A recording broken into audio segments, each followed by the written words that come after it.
സാവോൾ, ഞാൻ എവിടെയോ വായിച്ചിട്ടുണ്ട് വിഷുവുമായി സമ്പർക്കത്തിൽ വന്നാൽ വെളിയുടെ നിറം മാറി കറുപ്പാവുമെന്ന്. ഇത് കറുപ്പായ സ്ഥലം എൻ്റെ പതിയുടെ രക്തം വീണയിടമാണ്. അപ്പോൾ അദ്ദേഹത്തെ ആരോ വിഷം നൽകി കൊലപ്പെടുത്തിയെന്നാണോ? എനിക്കുറപ്പില്ല. ഇതിനിടെ നെഞ്ചുവേദന വന്ന ക്യാങ്ങിൻ്റെ അടുത്തേക്ക് അവൻ്റെ രണ്ടാനമ്മ കൺഗ്രാജുലേറ്റ് ചെയ്യാൻ വരുന്നു. അവരുടെ മുന്നിൽ തൻ്റെ അവസ്ഥ പുറത്തു കാട്ടാതെ അവൻ നിൽക്കുന്നുണ്ടെങ്കിലും അവർക്ക് എന്ത് കുഴപ്പം ഫീൽ ചെയ്യാതിരുന്നില്ല. അതിനിടെ അവിടെ അവൻ എമർജൻസി മെസ്സേജ് കിട്ടി സെക്രട്ടറി എത്തുകയും അവന് മീറ്റിംഗിൽ പങ്കെടുക്കാനുണ്ടെന്ന് പറയുകയും ചെയ്തതോടെ അവർ പോകുന്നു.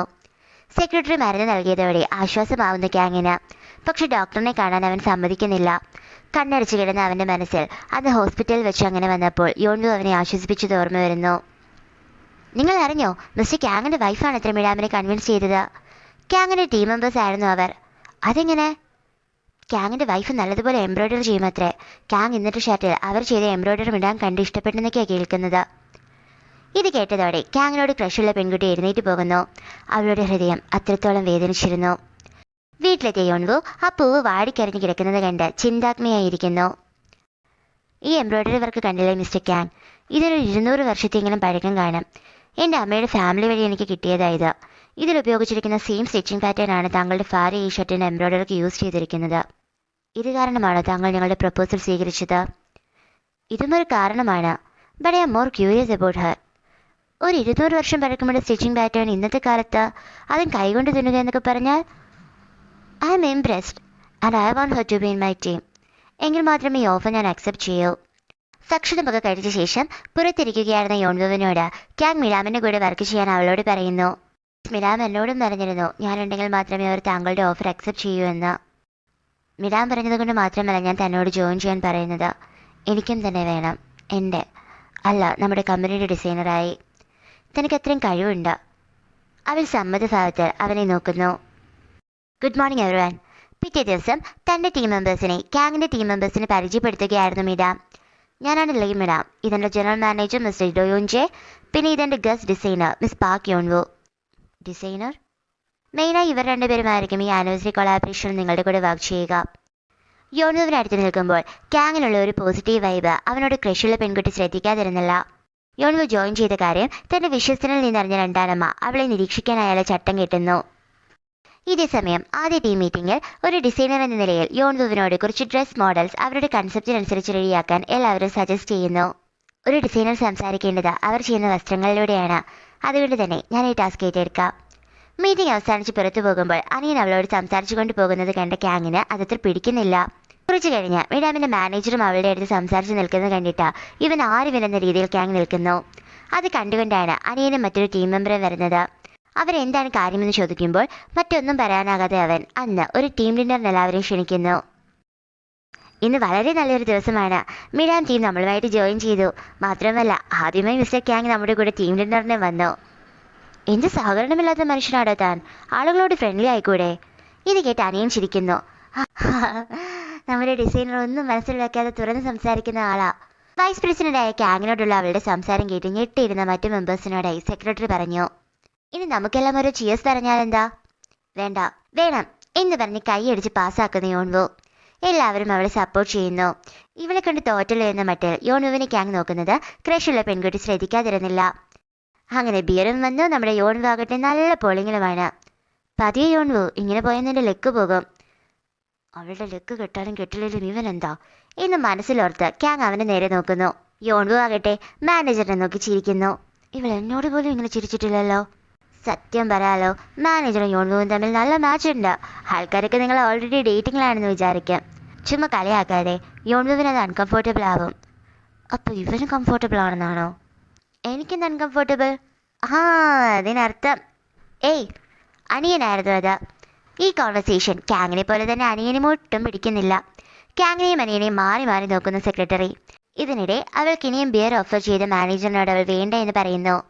ഞാനില്ലേ ഒത്തിരി കുടിച്ച് ലെക്ക് കേട്ട എപ്പോഴും ഒരു കാര്യം ചെയ്യും. ഇത് കേട്ട ക്യാങ്ങിന് അവൾ ഉമ്മ വെച്ച കാര്യം ഓർമ്മ വരുന്നു. എന്ത് കാര്യം? എനിക്കത് അറിയണമല്ലോ. ഞാനത് തരും, പിന്നീട് എന്നെയൊന്നും പറയില്ല എന്ന് പറഞ്ഞവൾ മാനേജറിനടുത്തേക്ക് തലയ്ക്ക് മുട്ടുകൊടുക്കാനായി പോകുന്നു. ഇത് കണ്ട അവൾ ഉമ്മ കൊടുക്കാനാണ് പോകുന്നതെന്ന് കരുതി സമനില തെറ്റിയ ക്യാങ് നിർത്തി എന്ന് വിളിച്ചു പോകുന്നു. എല്ലാവരും ഞെട്ടി അവനെ നോക്കുന്നു. നിർത്തോ, ഈ ടീം ഡിന്നർ നിർത്തി, എല്ലാവരും ഇപ്പൊ പൊക്കോ. പുറത്തിറങ്ങിയപ്പോഴാകട്ടെ മാനേജർ യോൺവുവിനെ വീട്ടിൽ കൊണ്ടാക്കാമെന്ന് പറയുന്നു. അതാകുമ്പോൾ നമുക്ക് കുറച്ച് ഡിസൈൻസിനെ പറ്റി സംസാരിക്കുകയും ചെയ്യാം. ഇത് കേട്ട് ഗ്യാങ് സെക്രട്ടറിക്കിട്ട് ഒരു കൊട്ട് കൊടുക്കുന്നു. ഓ, അത് കുഴപ്പമില്ല മാനേജർ, ഞാൻ കൊണ്ടാക്കിക്കോളാം മിസ് യോൺവുവിനെ. കുഴപ്പമില്ല, ഞാൻ ഇദ്ദേഹത്തോടൊപ്പം പൊക്കോളാം, എനിക്ക് കുറച്ച് സംശയങ്ങളും തീർക്കാനുണ്ട്. മറ്റൊന്നും പറയാനാകാതെ അവർ പോകുന്നത് നോക്കി ജലസി അറ്റ് സ്പീക്കിലെത്തി ഗ്യാങ് വീട്ടിലെത്തുന്നു. മനസ്സൊന്ന് കാമാവാൻ അവൻ ധ്യാനം വരെ ചെയ്യുന്നു. പക്ഷേ ഒരു പ്രയോജനവും ഉണ്ടായില്ല. മണി 10:30 ആവാറായി. ഇവളിത് എവിടെ പോയി കിടക്കുക? ഓഫീസിൽ ചെന്നാൽ ഇത്രയും നാൾ എന്നെ കണ്ട് ഭാവം കാണിക്കാത്ത അവള് ഇന്ന് കണ്ട അവനുമായി എന്തിനടുപ്പം? ഓ, പോയി നോക്കാം. അങ്ങനെ റോഡിൽ ഇറങ്ങിയപ്പോഴും ഇനി എൻ്റെ ജന്മത്തിൽ ഞാനൊരു ടീം ലീഡർ വെക്കില്ല എന്നൊക്കെ പറഞ്ഞാണ് അവൻ നടക്കുന്നത്. അപ്പോൾ മെയിൻ റോഡിൽ അവരെ കണ്ട് അവൻ വന്ന ഇടവഴിയിൽ ഒളിക്കുന്നു. അല്ല, ഞാനെന്തിനാ ഒളിക്കുന്നത്? ഞാൻ അവളുടെ ഭർത്താവല്ലേ എന്നൊക്കെ പറഞ്ഞ് അവൻ പോകാൻ നോക്കുന്നുണ്ടെങ്കിലും അത് കലാശിച്ചത് ഒരു ഒളിഞ്ഞു നോട്ടത്തിലാണ്. അല്ല, എന്താ തന്നെ മുടിയിൽ എന്ന് പറഞ്ഞ് അതെടുക്കാൻ മാനേജർ അവളുടെ അടുത്തേക്ക് നീങ്ങിയതും എടാ എന്ന് നിലവിളിക്കുന്ന ഗ്യാങ് അതുപോലെ തന്നെ വായും പൊത്തിപ്പിടിച്ച് ഓടിപ്പോവുകയും ചെയ്യുന്നു. ഞാനൊന്നും അറിഞ്ഞില്ലേ രാമനാരായണ എന്ന ഭാവത്തിൽ മുറ്റത്ത് നിൽക്കുമ്പോഴാണ് യോൺവു അവിടേക്ക് വരുന്നത്. വന്ന പാടെ അവൾക്ക് പറയാനുണ്ടായത് മാനേജറിന് വസ്ത്രങ്ങളെ പറ്റിയുള്ള അറിവിനെ പറ്റിയായിരുന്നു. മാനേജർ അങ്ങനെ ചെയ്തു, ഇങ്ങനെ ചെയ്തു. എൻ്റെ ദൈവമേ, ഗ്യാങ്ങിനാകെ വട്ട് പിടിക്കുന്നത് പോലെയായി. അപ്പോഴാണ് അവൾ ചന്ദ്രനിലുള്ള മുയലിനോട് അവളെ ജോലിയിൽ തിളങ്ങാൻ സഹായിക്കണേ എന്ന് പ്രാർത്ഥിക്കുന്നത് അവൻ കാണുന്നത്. അവൾ സ്ഥിരം അങ്ങനെ പ്രാർത്ഥിക്കാറുള്ളത് അവൻ അറിയാമായിരുന്നു. ആ, നീ ചന്ദ്രനി മുയലുണ്ടെന്ന് നിന്റെ അച്ഛൻ പറഞ്ഞെന്ന് വിശ്വസിച്ചിരിക്കുവാണോ? അവിടെ നേരെ ചെവ്വ ശ്വസിക്കാൻ വായു പോലും ഇല്ല, പിന്നെ മുയല്. ആ, ഇപ്പൊ നിനക്ക് സങ്കടമായില്ലേ എന്ന് പറഞ്ഞ് അവൻ കയറിപ്പോകുന്നു. പുറകെ കയറി ചെന്ന് അവൾ നല്ലൊരു ദിവസമായിട്ട് ഇന്ന് തന്നെ മൂടി കളഞ്ഞ ദുഷ്ട എന്നൊക്കെ പറഞ്ഞ് അവിടെ കണ്ട് തലേനെ എടുത്ത് അവനെ ഓടി നടന്നടിക്കുന്നു. അപ്പൊ ഞാൻ പറഞ്ഞതാണ് തെറ്റാ? കള്ളു കുടിച്ച് നീ അവിടെ എന്താ കാണിക്കാൻ പോയത്? എന്ത്? അതെന്നെ കൊണ്ട് തന്നെ പറയിപ്പിക്കണോ? എന്താന്ന് പറഞ്ഞാലല്ലേ എനിക്കറിയോ. നീ ഉമ്മ വെക്കാൻ പോയില്ല മാനേജറിനെ അന്ന് എനിക്ക് തന്ന പോലെ. അപ്പോഴാണ് അവൾക്ക് അന്ന് അവർ ഉമ്മ കൊടുത്ത കാര്യം ഓർമ്മ വന്നത്. എന്തോന്ന് ഉമ്മ? ഞാൻ പറഞ്ഞത് തലയ്ക്ക് മുട്ടുന്ന കാര്യമാ എന്ന് പറഞ്ഞ് അവൾ കയറിപ്പോകുന്നു. തലയ്ക്ക് മുട്ടായിരുന്നല്ലേ? ഓ, ഭാഗ്യം. അല്ല, ഞാനെന്താ ഇങ്ങനെ? ഇവിടെ നമ്മുടെ യോൺവു ആകട്ടെ താൻ എന്ത് ചെയ്താലും ഗ്യാങ്ങിന് എന്താണെന്നൊക്കെ പറഞ്ഞ് ആകെ സങ്കടപ്പെടുന്നു. പിറ്റേ ദിവസം, ഇതാ സാർ, ഈ വർഷവും ഈ ചിത്രം നന്നാക്കി തന്നിട്ടുണ്ട്. ഇത് ഇത്രയും പ്രഷ്യസായി സൂക്ഷിക്കണമെങ്കിൽ താങ്കൾക്ക് അത്രയും വിലപിടിപ്പുള്ളതായിരിക്കുമല്ലോ. അപ്പൂപ്പനൊന്നും മിണ്ടുന്നില്ല. യോൺവുവിൻ്റെ ആ ഛായാചിത്രത്തിൽ നോക്കി അദ്ദേഹം ഇരിക്കവേ അയാൾ മറ്റൊരു പെട്ടിയുമായി വന്നു. പിന്നെ ഈ വാച്ച് സാർ, ഇത് എത്ര നോക്കിയിട്ടും ശരിയാക്കാൻ പറ്റുന്നില്ല. പ്രത്യേകിച്ച് ഇതിന് യാതൊരു പ്രശ്നവും കാണുന്നില്ല, പക്ഷെ എന്തുകൊണ്ടാണെന്ന് മനസ്സിലാവുന്നില്ല. അത് യോൺവുവിൻ്റെ വാച്ചായിരുന്നു. ഇതേ സമയം യോൺവുവിനെ ഡിസൈനിങ്ങിൽ താൻ സഹായിക്കാമെന്ന് പറഞ്ഞ് അനിയൻ ഷോപ്പിംഗ് മാളിൽ കൊണ്ടുപോകുന്നു. അവൻ കസ്റ്റമേഴ്സിനോട് ജോസൺ വസ്ത്രമായ ഹാൻഡ്ബുക്കിന്റെ മോഡേണൈസേഷനെ പറ്റിയുള്ള അവരുടെ അഭിപ്രായം ചോദിക്കുന്നു. കസ്റ്റമേഴ്സിന്റെ ആവശ്യങ്ങൾ അതിൽ നിന്നും അവൾക്ക് മനസ്സിലാകുന്നു. നന്ദി, തൻ്റെ ഈ സഹായം എനിക്ക് ഒരുപാട് ഉപകാരപ്പെട്ടു. നന്ദി മാത്രം പോരാ, പിന്നെ നമുക്കൊരു ഡേറ്റിന് പോയാലോ? ഡേറ്റ്? ആ, എനിക്കറിയാം, അത് ഈത്തപ്പഴമല്ലേ. അവൻ ചിരിച്ചു പോകുന്നു. അപ്പോഴാണ് അവൻ്റെ അമ്മ അങ്ങോട്ടേക്ക് വരുന്നത്. അവൻ്റെ ചിരി മാഞ്ഞു പോകുന്നു. ആരിത്? ഡിസൈനപ്പ് ആക്കിയോണ്ട് പോവോ? ഞാൻ വിചാരിച്ചതേയില്ല നീ ഇവിടെ വർക്ക് ചെയ്യുമെന്ന്. നീ എവിടെയൊക്കെ എത്തിപ്പിടിക്കാൻ നോക്കിയാലും എപ്പോൾ വേണമെങ്കിലും റീപ്ലേസ് ചെയ്യപ്പെടാവുന്ന ഒരു ചെസ്കര് മാത്രമാണ് നീ. അവസാന നിമിഷം വരെ കളിയിൽ പൊരുതി നിന്നിട്ടാണ് ഏതൊരു കാര്യവും മാറ്റി നിർത്തപ്പെടുന്നത്. എനിക്ക് എൻ്റെ സ്ഥാനത്തെപ്പറ്റി വ്യക്തമായ ബോധമുണ്ട്. താങ്കൾ അതിനെപ്പറ്റി ഓർത്ത് വിഷമിക്കേണ്ട. അവളിൽ നിന്നും അത്തരമൊരു മറുപടി അവർ പ്രതീക്ഷിച്ചിരുന്നില്ല. അവളെ വിടാൻ കൂട്ടാക്കാതിരുന്ന തൻ്റെ അമ്മയെ അനിയൻ ചോദ്യം ചെയ്യുന്നു. തൻ്റെ മകൻ്റെ പെരുമാറ്റവും അവർക്ക് ഉൾക്കൊള്ളാനാകുന്നില്ല. യോൺവു പോകുന്നു. അമ്മയുടെ ടാർഗറ്റ് ഗ്യാങ് അല്ലേ, യോൺവു അല്ലല്ലോ.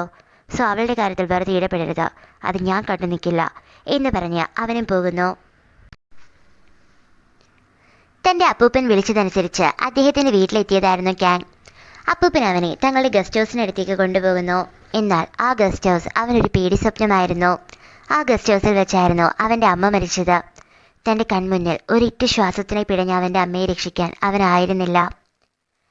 കാരണം ഒരാളെ സഹായത്തിന് വിളിക്കാൻ പോലും ആകാത്ത രീതിയിൽ ആ ഗസ്റ്റ് ഹൗസിൻ്റെ വാതിൽ പൂട്ടി പിന്നീട് അവൻ്റെ രണ്ടാനമ്മയായി തീർന്ന സ്ത്രീ പോയിരുന്നു.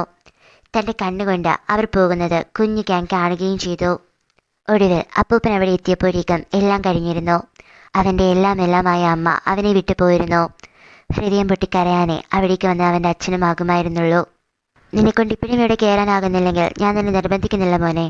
പക്ഷെ നാളെ നീ നമ്മുടെ കമ്പനിയുടെ സാരഥിയാകുമ്പോൾ നിന്നെ വലിച്ചു താഴെയിടാൻ നിന്റെ രണ്ടാനമ്മയ്ക്ക് നിന്റേതായ ഒരു ദൗർബല്യങ്ങളും കാണരുത് എന്ന് പറഞ്ഞ് അപ്പൂപ്പൻ പോകുന്നു. ഒന്നും മിണ്ടാനാകാതെ ഗ്യാങ് നിൽക്കുന്നു. പിറ്റേ ദിവസമായിരുന്നു യോൺവു തൻ്റെ ഡിസൈൻസ് എല്ലാവരുടെയും മുന്നിൽ അവതരിപ്പിച്ചത്. എല്ലാവർക്കും അത് ഇഷ്ടപ്പെടുന്നു. പ്രത്യേകിച്ച് ഒരു അലങ്കാര തൊങ്ങൽ. ഇതൊരുപാട് കെട്ടുകളുള്ള ഒരു തൊങ്ങലാണല്ലോ. ഇതിനെന്തെങ്കിലും അർത്ഥം പ്രത്യേകിച്ചുണ്ടോ? ഉണ്ട്. നമ്മുടെ ജീവിതത്തിൽ നാം പരിചയപ്പെടുന്ന ഓരോ ആളുകളുമായും നാം ഉണ്ടാക്കുന്ന ബന്ധങ്ങൾ ഇരു ചേർന്നൊരു വലിയ കെട്ടായി മാറുന്നു എന്നാണ് ഞാൻ വിശ്വസിക്കുന്നത്. അഭിഹിതമായ ഒരു കെട്ട്. എനിക്ക് അത്തരം ബന്ധങ്ങളെ സിംബലൈസ് ചെയ്യുന്ന ഡ്രസ്സസ് ഉണ്ടാക്കാനാണ് ആഗ്രഹം. അത് നല്ലൊരു ഐഡിയ ആണല്ലോ. മനുഷ്യബന്ധങ്ങളെ പ്രതിനിധീകരിക്കുന്ന വസ്ത്രങ്ങൾ. നമ്മുടെ മെയിൻ തീം തന്നെ അതാക്കാമല്ലോ. ഒരു ടാഗ്ലൈൻ പോലെ ഇത് കൊടുക്കുകയും ചെയ്യാം. അന്ന് രാത്രി അപ്പൂപ്പൻ രണ്ടാനമ്മയ്ക്ക് ചായ ഒഴിച്ചു കൊടുത്തിട്ട് ക്യാങ്ങിനെ കമ്പനിക്കാര്യത്തിൽ സഹായിക്കുക എന്നതിലുപരി മറ്റൊരു റോളും കമ്പനിക്കായി അവർ ചെയ്യേണ്ടതെന്ന് പറയുന്നു. അത് കേട്ട് അവർ ആ ചായ വിഷമാണെന്ന് താൻ അറിഞ്ഞില്ലെന്ന് പറഞ്ഞ് അതൊഴിച്ചു കളഞ്ഞിറങ്ങി തൻ്റെ മുറിയിൽ വന്ന് ദേഷ്യത്തോടെ ഒരു സ്ത്രീയുടെ പെയിൻറ്റിങ് കുത്തിക്കയറാനിറങ്ങുന്നുണ്ടെങ്കിലും സാധിക്കുന്നില്ല. അത് ക്യാങ്ങിൻ്റെ അമ്മയുടെ ചിത്രമായിരുന്നു. ക്യാങ്ങിൻ്റെ അമ്മ മരിച്ച് രണ്ടാനമ്മയെ ക്യാങ്ങിൻ്റെ അച്ഛൻ വിവാഹം ചെയ്തുവെങ്കിലും അയാൾ ജീവിച്ചത് മുഴുവൻ തൻ്റെ ആദ്യ ഭാര്യയുടെ ഓർമ്മയിലായിരുന്നു. അയാൾ വരച്ച ചിത്രമായിരുന്നു അത്. പിറ്റേ ദിവസം മിഡാമുമായുള്ള തങ്ങളുടെ കൊളാബറേഷനെ പറ്റി വിശദീകരിക്കുകയായിരുന്നു ക്യാങ്. എല്ലാവരും തന്നെ ആ ബോർഡ് മീറ്റിംഗിലുണ്ടായിരുന്നു. രാമിനെയും ടീം മെമ്പേഴ്സിനെയും പരിചയപ്പെടുത്തിക്കൊണ്ട് ഞാൻ ഈ പ്രസംഗം അവസാനിപ്പിക്കട്ടെ.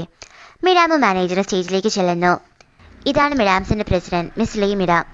ഇദ്ദേഹം മിഡാംസിൻ്റെ ജനറൽ മാനേജർ മിസ്റ്റർ ഡൊയോൻജെ. അപ്പോഴേക്കും സെക്രട്ടറി യോൺവുവിനെ കൂട്ടി അവിടെ എത്തുന്നു. യോൺവു മിഡാമിൻ്റെ സമീപം പോയി നിൽക്കുന്നു. പിന്നെ ഇതാണ് മിഡാംസിൻ്റെ ഗസ്റ്റ് ഡിസൈനറായ മിസ് പാർക്ക് യോൺവു, എൻ്റെ ഭാര്യയും. യോൺവു ഞെട്ടിത്തിരിഞ്ഞ് അവനെ നോക്കുന്നു. അതേ ഞെട്ടൽ അവിടെ കൂടിയിരുന്ന എല്ലാവരിലും ഉണ്ടായിരുന്നു. അപ്പൂപ്പൻ്റെ മുഖത്ത് പോലും അസഹിഷ്ണുമായ ഒരു ഞെട്ടൽ പ്രകടമായിരുന്നു. മീറ്റിംഗ് കഴിഞ്ഞ് യോൺവു അവനെ ഒന്ന് നോക്കിയിട്ടാണ് പോകുന്നത്.